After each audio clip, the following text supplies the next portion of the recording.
Welcome to Big Brave Business. This is a podcast built on the belief that you can create absolutely anything for yourself. Whether it's a dream job or a dream life, it's all possible for you. I'm Amanda Nelson, a virtual assistant and digital marketer, and that's Sarah Heater, podcast producer and strategic consultant. Each week, we will share insights from working with dozens of clients, stories of how we got where we are, and encourage you to see us as your new business besties. So grab a cup of coffee and let's talk being brave in business. Welcome back to Big Brave Business. Sarah, how are you? You know what? I'm doing really, really well. This week is so much better than the past couple. And at the time of recording this, I'm counting down the days to vacation, although I realized this is going to air on the last day of my vacation. So that's kind of depressing to think of. So I'm trying not to go there. But I'm so excited about vacation and I'm just feeling better this week. How are you? I am in the exact same boat. I'm so happy and relieved. It has been a rough couple of weeks, but I buckled down and got what we talked about just a couple of weeks ago is self-care looks for us like getting a ton of work done. And that's exactly what I did. I just got a ton of work done. I feel so much more ahead going into vacation. I am excited. I am leaving on July the 4th for vacation. As we're recording this, it is less than a week away. I cannot even begin to tell you how excited I am. And furthermore, I get to meet you in person. I know. It's going to be so cool. Finally we get together time. I mean, I can't even handle it. I'm so freaking excited. And I'm really looking forward to asking you all the questions and sharing with our listeners a little bit more about what it looks like for us from a day-to-day perspective and what a day in the life looks like for each of us. Yeah, some of my favorite entrepreneurship podcast episodes that I've ever listened to have been like a peek behind the scenes of what it realistically looks like. What's your day realistically look like? Yeah. And now, for me, being 4 years into business, I literally had to count that. I'm like, is that accurate? Yeah, 4 years into business. It's crazy to think about pre-entrepreneurship Sarah who dreamed about entrepreneurship, who was so nosy, tell me what your day looks like. And now to be able to say 4 years in, this is what it looks like. I'm really excited.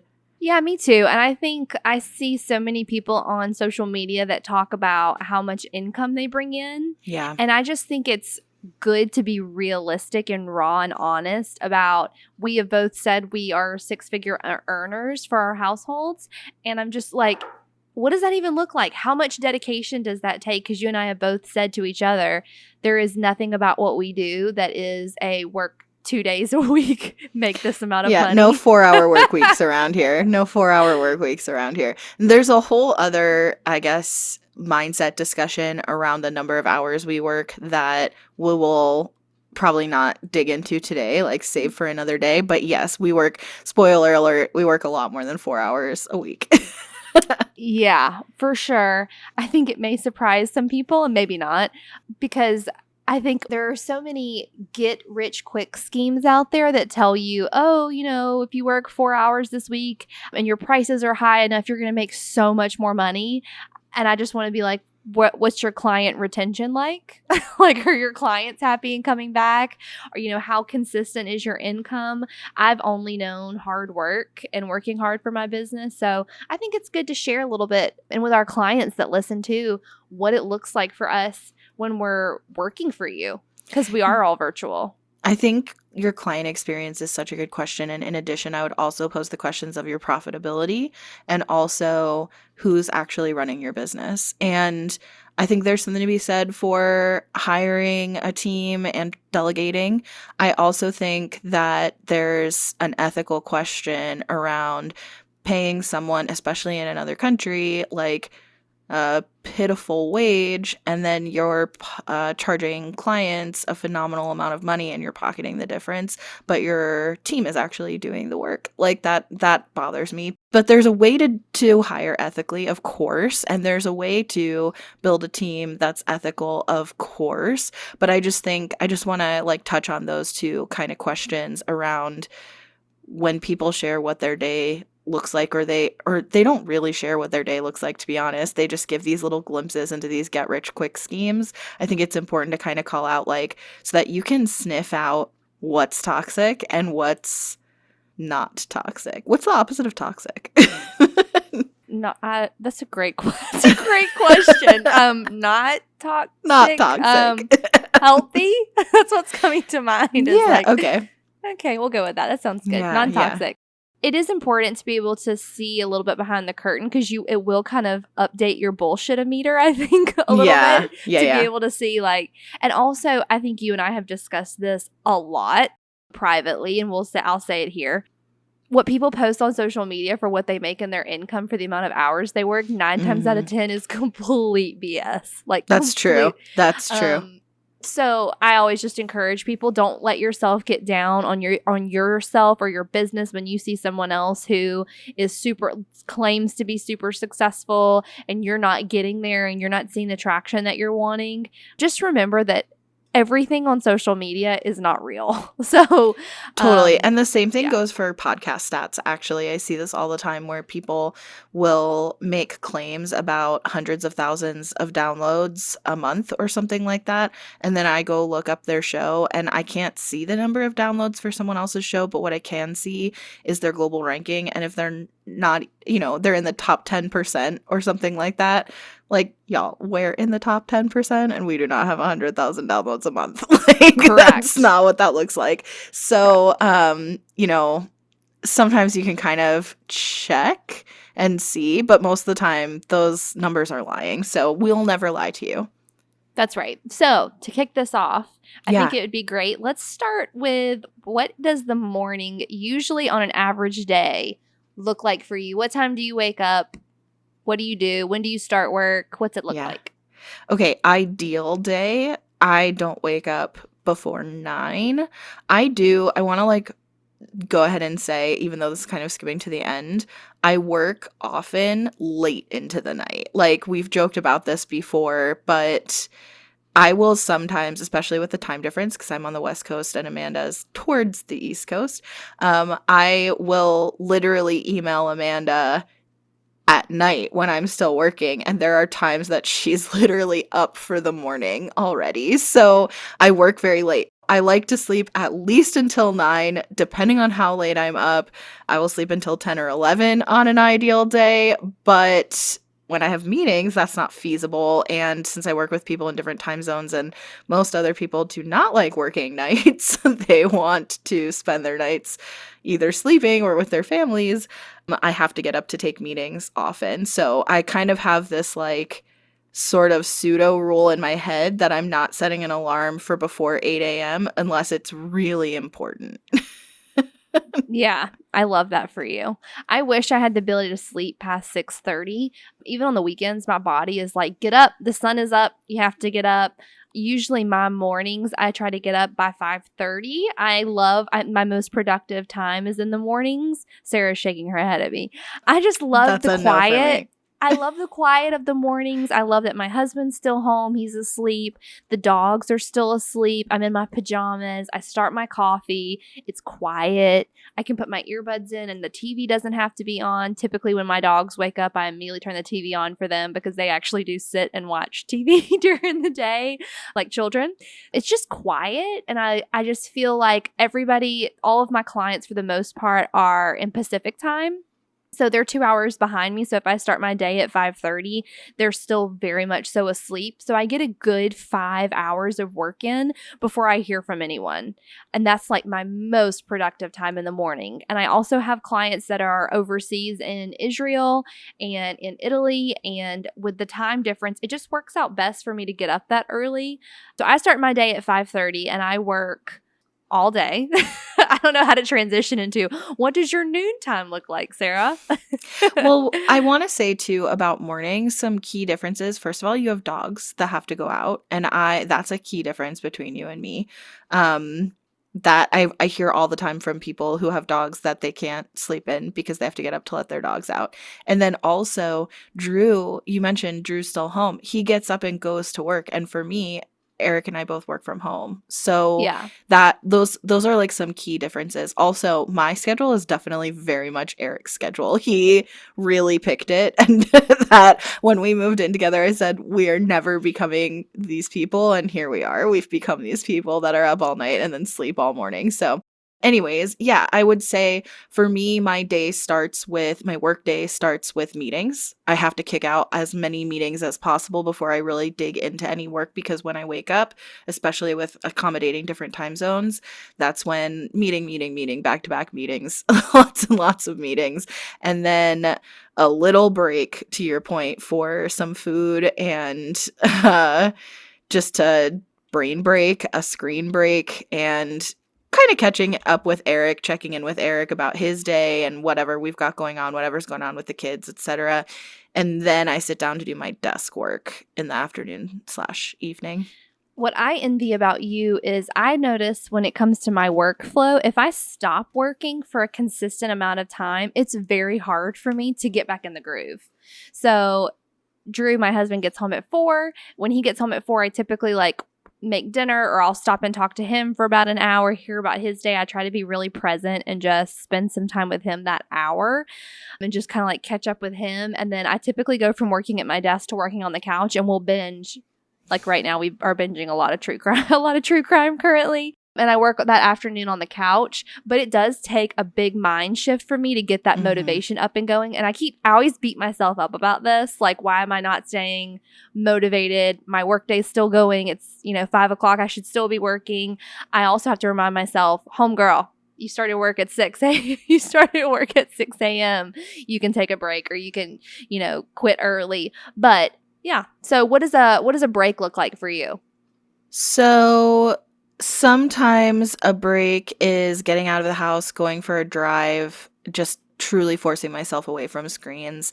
Sometimes it looks like Eric and I sitting in the living room catching up on whatever shows we're watching at the time. And sometimes it looks like, although this is debatable whether this feels like a break, sometimes it looks like getting on the phone with my mom or a friend and catching up on whatever's going on with them and checking in with them. And often that ends up not being a business related conversation, although I do talk about my business a lot. So Yeah. hard to say. But if I have a lot of meetings, if it's a day of a lot of meetings, that can be just exhausting to be social. So I kind of want the just absorb into myself a little bit time. Yeah. Like I need to be introverted a little bit.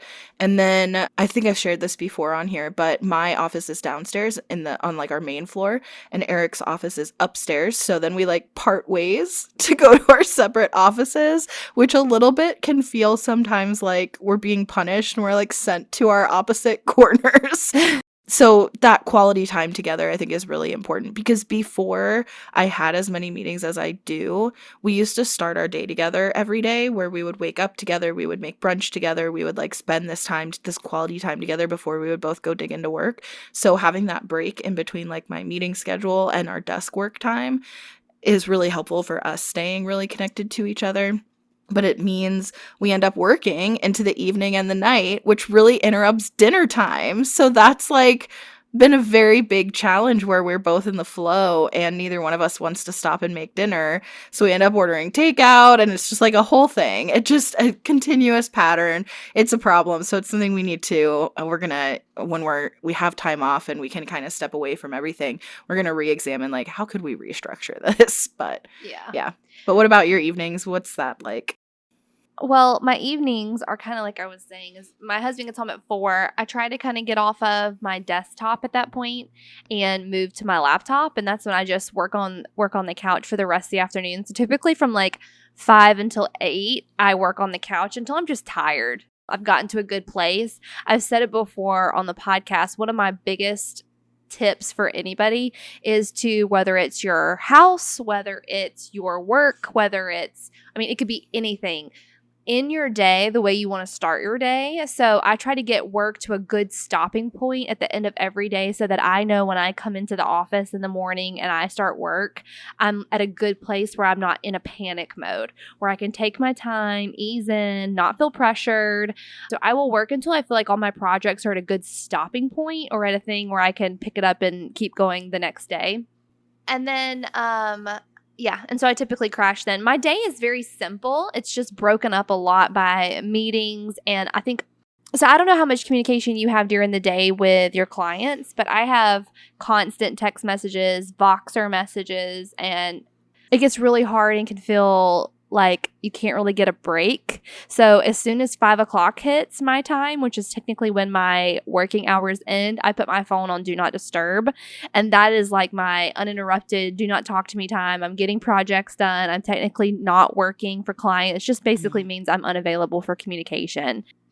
Yeah, I do get a lot of emails. I get more emails than anything else. I get some text and Voxer, but I check my emails in bed, which I know again, you'll hear a lot of advice against this, but for me because I sleep in and my clients don't, I wake up to a lot of messages. So it gives me a chance to stay in bed a little longer and to like not have to get up and get ready for the day or whatever yet, and I can just still lay there while I'm kind of waking up and get a lay of the land. That's what I like to say, is kind of get an idea about what I can expect is waiting for me. There's some stuff that's like easy to respond to that I can just hit reply and deal with right away, and then from my phone. And then there's other things that I'm like, okay, I'm gonna have to come back to this when I'm like actually sitting at my desk and ready.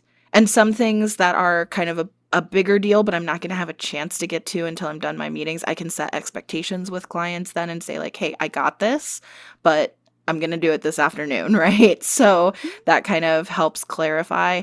But then probably when I'm done my meetings is when I'll hop back into my inbox and respond to things again.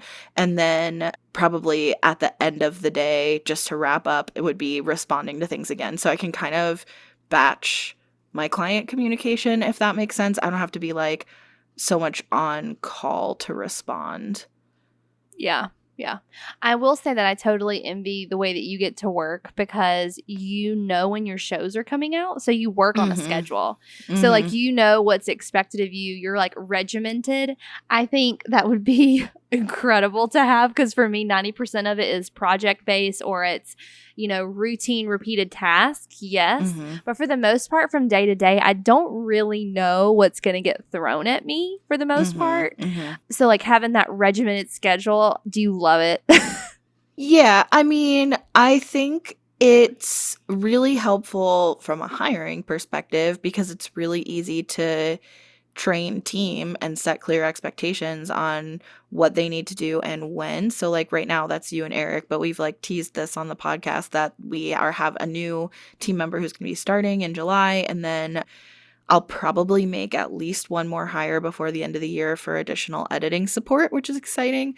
But it's helpful to be able to kind of say, this is how the business works and like bring new people into it. I think that it does get hard to balance, like with anyone, client work with working on my business.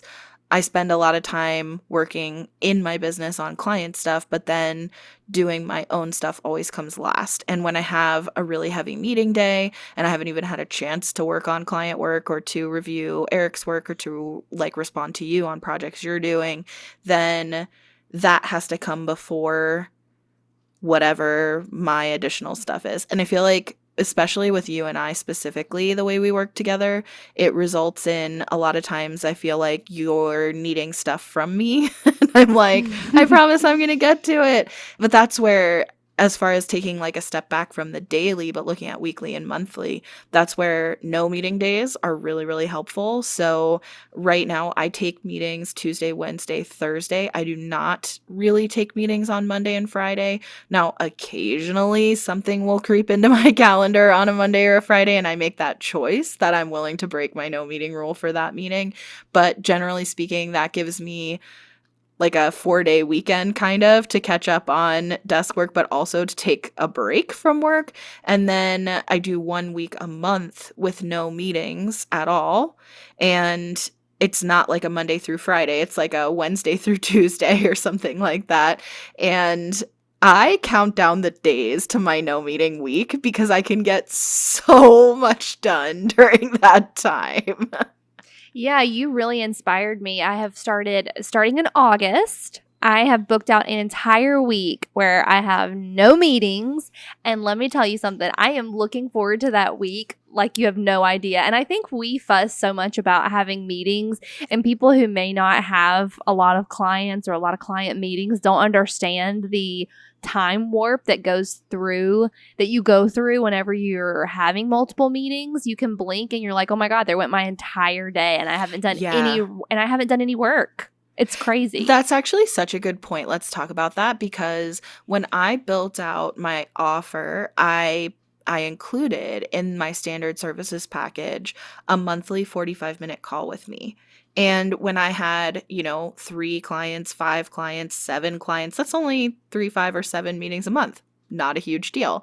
When I have 30 clients, that's 30 meetings a month, plus any sales calls, any calls with you, any calls with launch clients, which is different than the ongoing monthly services clients, any of my own calls where like I'm getting training or coaching or anything like that. I mean, the calls really add up. So like today alone, my original meeting schedule had 2, 3, 4, 5, 6, 7 meetings today on my Yeah. original meeting schedule. Now, 3 of those ended up getting canceled because this is like a really weird vortex week where everyone's canceling meetings. Not really sure what's going on with that, but I'm not complaining. So that dialed back my day a lot. But yeah, so a day of 7 meetings starting at 9 a.m. and going all the way through like 4:30 today, I think, or 5:30 tonight. That is like not atypical, especially now that I've squeezed my meetings onto 3 days a week. That is one thing I will say.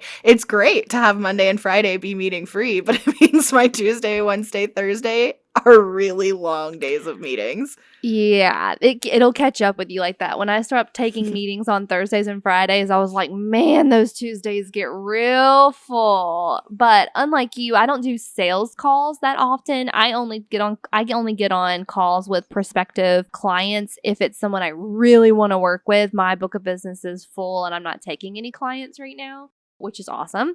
But I don't have a lot of sales calls. Mine are more standing catch up meetings with people. So a lot of times I have clients I do a lot of administrative work for. So that means that I manage their executive level calendars. Mhm. So people that run large corporations have, in case you didn't know, they have about 10 different calendars for each different part of their business. It's very important to sit down with someone and coordinate. It's a lot easier than doing it over email. Those calls I actually enjoy because to me, it's all getting down to business. There is nothing more frustrating than when you get on a standing call with someone and they're like, so how's your family? And I'm like, we could have had this conversation over text message. I appreciate people wanting to build a relationship, but it does make it awfully hard to just like, let's get down to business and do these things. Let's do it. But I do have project-based clients that I do creative work for who like to talk and get to know me, and it's very personal to them. Mhm. I love that. I cannot do that once a week. I just cannot. I cannot do it. Yeah, that's what's wild for the difference between my business and your business as well, is that I'm like, oh, now I have 30 meetings a month. And yours is like, I have 30 meetings a week. Like, this is, Yeah. if my clients want to meet every week, which is also hilarious to me because I mean, officially, I am one of your clients.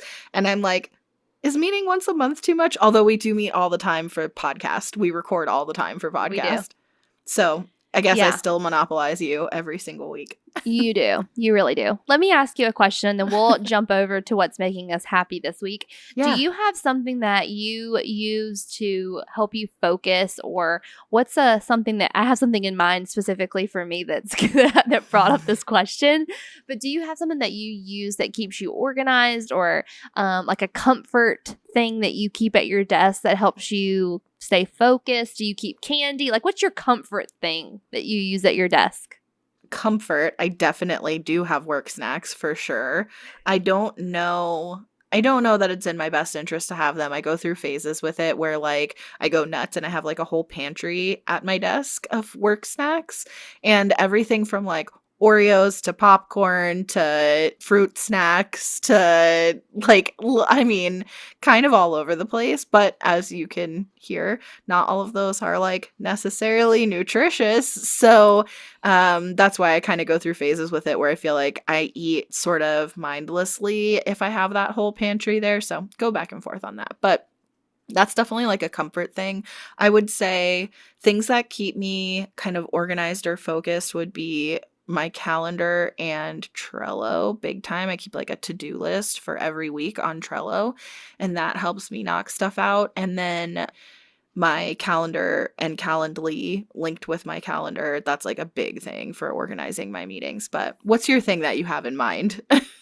I have a pair of in-ear earbuds and they are noise canceling, but they're not only noise canceling, they basically make it sound like you're in the inside of a airplane, like that quiet Oh. hum, because it's like you can hear your own heartbeat type thing. It sucks all the sound out of, and it just locks you in. And I can play music through them, and I'm obsessed with them. I have 3 pairs because I never want any pair to go dead.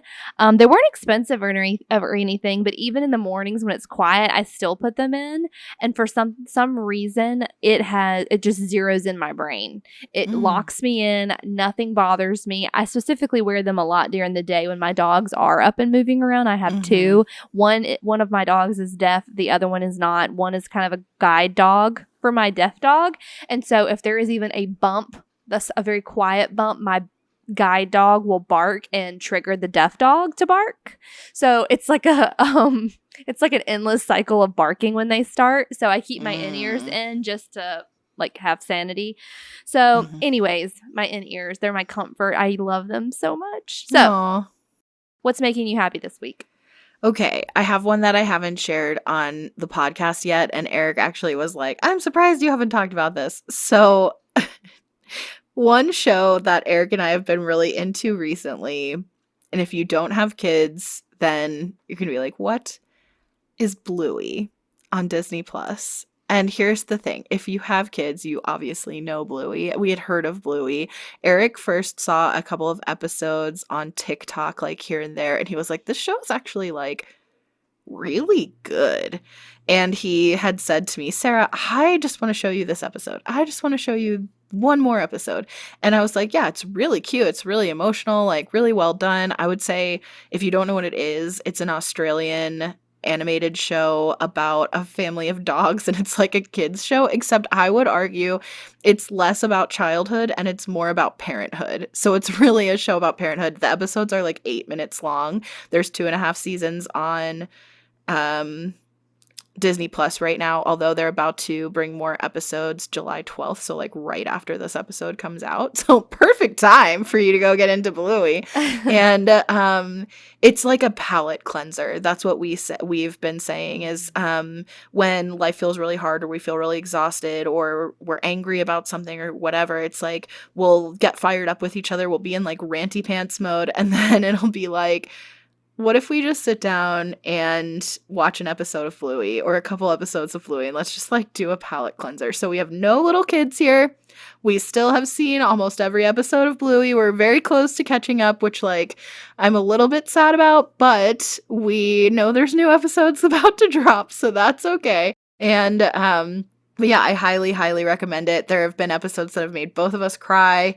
They just get you right in the feels, and it just feels good. It's a feel good show. So if you need a 8-minute palate cleanser, I highly recommend Bluey. Okay, okay. What's making me happy this week is a couple of weeks ago. I don't think I've talked about this on the podcast, but I did tell you about it, Sarah.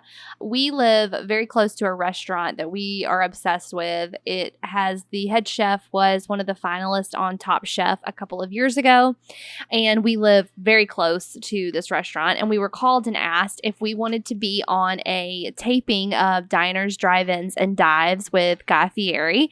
And we did it a couple of weeks ago, and it was super super fun. Drew and I got interviewed. We will definitely be on the episode. Got to meet Guy. He was perfectly lovely, shorter than expected. The hair is as white as you would expect it to be, but he was very, very nice. The food was great, all the good things. So it's making me very happy because I'm excited that my little neighborhood restaurant is getting noticed because it's so worth it. And the staff there are perfectly lovely human beings that deserve all the recognition. So coming up soon, I will let everybody know on my social media when we know that that episode is going to be live. We have no idea yet, but definitely a once in a lifetime experience. And it was really cool seeing them make a TV show. And it makes me wish that I had stuck with being in production when I was in college because it was super cool. I was nerding out over all the cameras and the crew and asking them a million questions. And they were like, shh, we're recording. And I'm like, can we write on it? Can I text you? And they're like, you can't have your phone out. And I'm like, oh, got it. Okay, I'm sorry.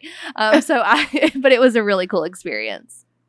That's so cool. Yeah. Okay. What else is making you happy? My second thing is fountain soda. So I'm a big soda drinker. If you've been listening to this podcast, you know I don't drink coffee, but I do love soda. Particularly, I love diet soda. I used to be a huge Diet Coke fanatic. Now I'm a Diet Pepsi fanatic. I've converted. I know who like soda will have an opinion about that, but I'll drink either one. Anyways, I used to be like for years from college until 2019, I would get a fountain soda every day of my life. I would, like, on my way into the office, I would stop at the gas station and I would get a fountain soda and I would drink it throughout the day, and that was my thing.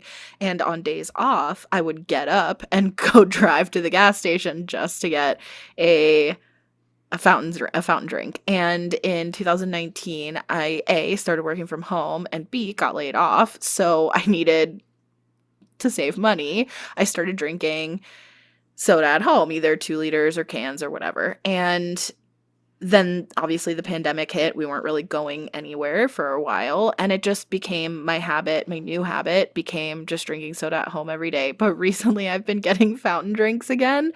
And I am so like, they literally make me so happy. If you drink soda, you know it's best from the fountain. That's the best. So I'm delightfully happy. That's bringing me a lot of joy. Fountain soda every day. I love Not that today. I love that for you. I will tell you that I do not drink soda. I love coffee. So I drink a lot of coffee throughout the day, or V8 energy drinks, or a lot of water. However, I will tell you that it is a known fact that if you drink a McDonald's Coca-Cola from the fountain when you have had too many adult beverages, it will cure your hangover. I'm just telling you, that's the only time I drink Coca-Cola, and any time that I drink them, it is worth it and delicious. So, okay, I love that. The next thing making me happy is if you have not seen the new season of Black Mirror, first of all, what are you doing with your life? The new season dropped and I could not binge it fast enough. Specifically, there is an episode called Beyond the Sea, and it's got Aaron Paul in it, and it is absolutely wonderful. It's thought-provoking. It also has, wait for it, Josh Hartnett, where are all my 90s babies at? If you know who Josh Hartnett is and you're not a millennial, he is also in that episode, and he is wonderful. I have been thinking about that episode for weeks. I can't quit thinking about it. It's so lovely. Heartbreaking, wonderful. I highly recommend it. If you like things that are different and intriguing, when you're watching TV, this is definitely something to deep dive in. It's not for the faint of heart, but it's chef's kiss. So good. I'm fascinated by this because I liked Black Mirror back in the day, but we canceled Netflix, so I haven't watched the new season. And I know that sounds crazy. I've had Netflix literally since it was only DVDs. I have all the streaming services, but we canceled Netflix for a lot of reasons. Actually, I'm not going to spend a lot of time on that. We canceled it for a lot of reasons, but because of that, I haven't seen the new Black Mirror. Oh my God, it's so good, Sarah. It's worth getting. Like, I could probably even give you my login. It's so good. It's so good. What's the last thing making you happy? The last thing making me happy, and I talked about this on the last episode, but is definitely looking forward to vacation. It's definitely looking forward to 11 days off. And I don't know if I've ever while actively employed, if I've ever had 11 days off, I was trying to think about this. The only thing I can think is that I had a job. I used to work for Girl Scouts back in the day, like 10 years ago, and they used to gift us the days between Christmas Day and New Year's Day off. And I probably, depending on how that fell with like weekends, there were probably times that equated to 11 straight days. But other than that, I've never taken 11 straight days off before while actively employed. So I'm very excited to have 11 straight days off and to just spend some time with Eric and to really to talk about things other than the business. I've been saying to my clients in preparation for this, like, listen, I've been so obsessed with my business, our podcast, like all the things that I'm working on, that we're working on together, that Eric supports the business. He loves the business. He works in the business too. He loves to see me thrive, but like he deserves to have a partner who wants to talk about something other than work. So for his sake and for the sake of our relationship, I'm looking forward to finding other things to talk about for 11 days to just take some time off together and like just a romantic time. So I'm excited for that. Also, of course, excited to see you in person. We're going to get to spend some time together face to face, which will be so good. I can't wait. As people say, I can't wait to hug your neck and to be together in person. Can't wait to meet Drew. Can't wait for Drew and Eric to meet. I'm really looking forward to that FaceTime with you. And actually, we were like debating whether or not we wanted to do the Vegas trip or not. And Eric said, how can we not take the opportunity for you to be together with Amanda? That's so like sweet. we have to make this, we have to go. We have to make this trip because this is a really big priority. And he loves you and he loves us and very supportive of that. So really looking forward to that. Although by the time this airs, that will have already happened. Yay. I'm so excited. That makes me so happy. I can't wait either. What's your third thing? The third thing is I love when good things happen to people that deserve it. Just good things for good people. Alternatively, I also love when bad things happen to bad people, but we're talking about the positive here. I love when good things happen to people who have worked really hard, put in the time and the effort, and they finally get to see the return on their investment. And that's for my dad. My dad is getting ready to retire after almost 40 years at the same business. He works, it's not even a business, a corporation. He works at a paper mill in my hometown. He started sweeping floors when he was 19 years old, and he has worked his way up his entire life, and he has been the hardest worker almost to a fault that I have ever known. And he's retiring on July the 7th while we're in Vegas, but I'm so thankful that his company is going to do a luncheon in his honor on Friday, and I'm going to pull myself away from work to travel the hour there and then an hour back to go see his luncheon. He was so precious. I was telling Sarah this before we started recording. He was so precious about asking me to come. He was like, I know you're busy and you probably can't do it, and it's fine. I don't want to put any pressure on you. But you could tell he genuinely wanted me to come. And it was the sweetest, just so beautiful for someone who is just such a good, genuine human being. I tell everybody my dad is like Mr. Rogers, and he's got a pool now in his backyard. We went and spent last weekend with him to celebrate Father's Day, and he's laid out in the back of his pool in his Hawaiian t-shirt, living his best life. So I'm excited for his next chapter. I can't wait to see what he does. I've never not seen my dad have a job or multiple. Aww. He got me falling in love with entrepreneurship at a young age when he had his furniture store and was working at the paper mill at the same time, and just such a hard worker. So my dad is retiring. I'm going to his luncheon on Friday. We're having David's catfish, and he called and asked me what kind of platter I wanted. I was like, you're so precious. I'm just happy to go. So good things for good people like my dad. That's what's making me happy. So if you like the show, please leave us a 5-star review and subscribe and like all of the things that we post on Instagram. Please, you can follow us at Big Brave Business. You can follow Sarah at Sarah K. Heater, and you can follow me at Amanda Nelson Reads. And we will see you next week. Thanks for joining us. Bye.